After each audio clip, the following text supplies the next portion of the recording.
Is it because are we one of the few stations that actually do it well? Yes, I think so. Yeah. After 2WAYFM established itself, what about the audience? Was there a reaction? Is there a way of summing up the reaction from the community in terms of the listenership back then? Were they impressed? Were there complaints? The thing I remember is that people were amazed that a group of people from their community could create a radio station, because we grow up listening to the Golden Tonsils and the famous people, and radio is up here like television and movies. And that's the feeling I got from people I spoke to. They just thought it was completely different to the two radio stations they already had, and they thought it was different that local members of the community, and that's where the name came from, 2WAYFM, people from the community presenting radio programs. It was as simple as that. Even to this day, isn't it still a challenge helping people to understand what 2WAYFM is all about? Yes, definitely, because people who like a particular type of music would like that particular type of music on 24 hours a day. I can remember having to continually educate people who were ringing, saying, well, why is this on now? I don't like this. Because normally, in a big audience market like Sydney, you have a radio station that picks a demographic and then plays music, say, for example, Triple J, 15 to 30, and then that's all they do. Whereas this is completely different, because what you're trying to do is you're trying to cover a whole lot of bases at once. You're trying to turn local people into radio announcers.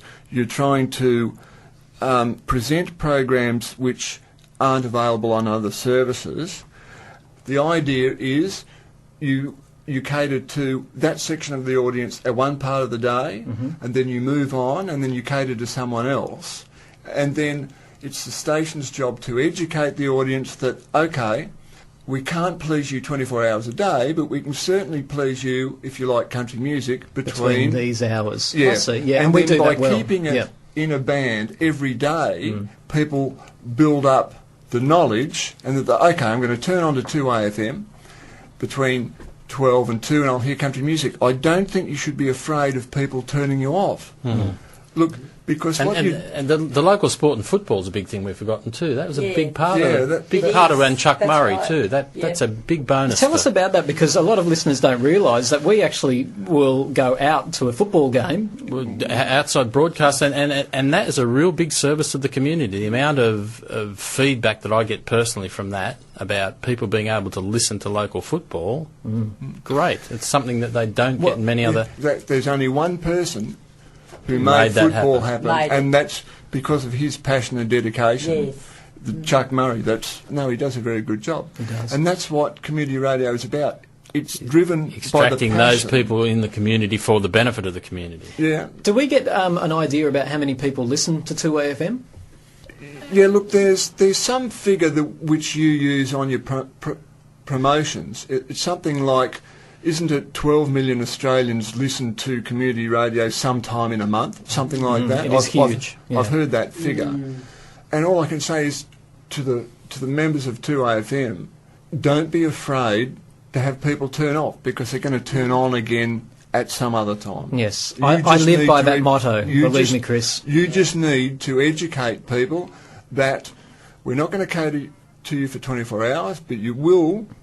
2 hours in the day, that's not bad. That's why we need to get those programs out there too, so people know when things are coming up. I want to also talk about that point very quickly. I've got something to relay about people not understanding what the station stands for and what it's all about. I had a call here, and I hope he's listening, quite frankly. This goose rang me up about 3 weeks ago. I'm sure he's listening, though, because the people who are the most critical always are listening, waiting for that chance to ring up.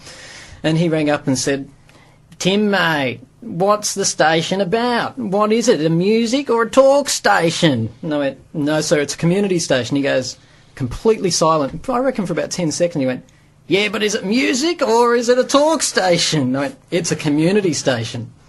And hung up the phone. So he didn't have an answer for it. Well, so it feeds into exactly what you're saying there, but you can't please everybody, especially when you're trying to achieve what we're trying to achieve here at 2WAYFM. Yeah. Look, you need a very thick skin to be a presenter. An unpaid. Tell me about it. it. You do what you do because you love it. Yep. You leave with a big smile on your face. Yep. You enjoy presenting a program, and that's what drives people. Do any of you remember getting any sort of negative calls along the same lines, or even out in public when you tell people you're from 2WAYFM? Oh, occasionally now and again. What do they say to you? Oh, they mightn't like such a track or something, or it's they amazing go on what to people play bring something up. else, and, you know, why is it country? And you just got to tell them, well, it's in that between 12 and 2. It's country music. You're someone who's broadcast for more than 20 years here at 2WAYFM. Tell us about those loyal listeners, because 2WAYFM is amazing, I've found, in the fact that it has such loyal listeners who just don't turn the station off. Yeah, that's exactly right. There's heaps of them out there too. It's just so hard to name them all. Yeah. Yeah. And I think we might be on in places like nursing homes and hospitals. Yes, and that's right. Service stations. I think we're broadcast through a lot of public type of places. Yeah, we do. Yeah. Yeah. You get the same sort of feedback coming Oh, yes, I do all the time. It's really nice to have people ring you up and say, oh, I love that song, or have you got this one, you know? So, yeah, I'll play it for you next week. And, you know, and I know that makes them really happy out there. If you can find a song, I search everywhere just to find a song, just to play for them, because I know how much it makes them happy. Yeah, and people appreciate that a lot. We're running very short of time. Can you just tell us, Marsha, we moved from the other War Hope. Where was the original War Hope station at? I was behind the hospital. It was the old hospital house, it was called. It was an old nursing shack of a home, building, wasn't it? Yeah. It had some charm, though, even though it was an old, run-down place. I remember going out there for schools out as a teacher, and it was a charming place. So do you remember how this studio that we're in now, right next to the swimming pool here in Cameron Street, do you remember there was a lot of community effort went into getting this started too?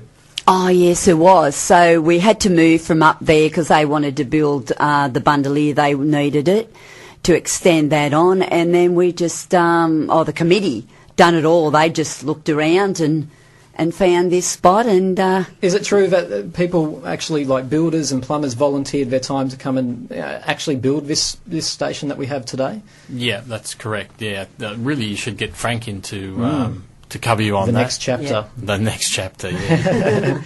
What's the future of community radio, do you think? Here's a huge question to go out on in 3.5 minutes, but I mean, from a technical point of view, we're going into the digital age. What does that mean for us? What does it mean for the listener?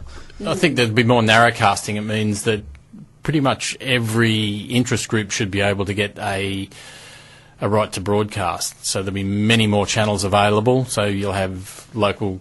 It could be a country music station, more religious-based stations. Literally more information. It will expand the number of channels a dozenfold. So it's the term's narrowcasting. And what would you like to see, Chris, as the future of 2WAYFM? Well, so the challenge is, if you look past over the last 25 years, there's so many more media choices now. There wasn't any internet when we started in 85. No. There's heaps more television stations, radio stations. Yeah, the challenge to the management of this station is to keep 2WAYFM up there. Lift your profile, get out more, and also you've got to broadcast through the internet. You've got to find all these different ways. If Peter Saville was here, I'll tell you what he told me when I told him about, can we broadcast through the internet, Peter? I'm rubbing my hands like a little child before Christmas, and he goes, you find me $10,000 and I'll give you your streaming broadcast. I think, it was a good that's answer. the challenge. You've just got to keep up with the times, keep presenting fantastic, locally relevant programs. So you've just got to find ways of getting into people's homes and cars and iPods. But yeah, I think 2AFM's definitely got a big future ahead of it, though, doesn't it? That's one thing we can all agree on. Yep. Yeah, absolutely. Our theme song for it, we did a 10-year anniversary program. The theme song was From Little Things, Big Things Grow. So, and that's what we believe is happening, and we're very pleased we've been a part of it. Thank you all for coming out. It's much appreciated. Thank you, Chris. Yeah, thank you, Tim. Thanks, Chris, Tim.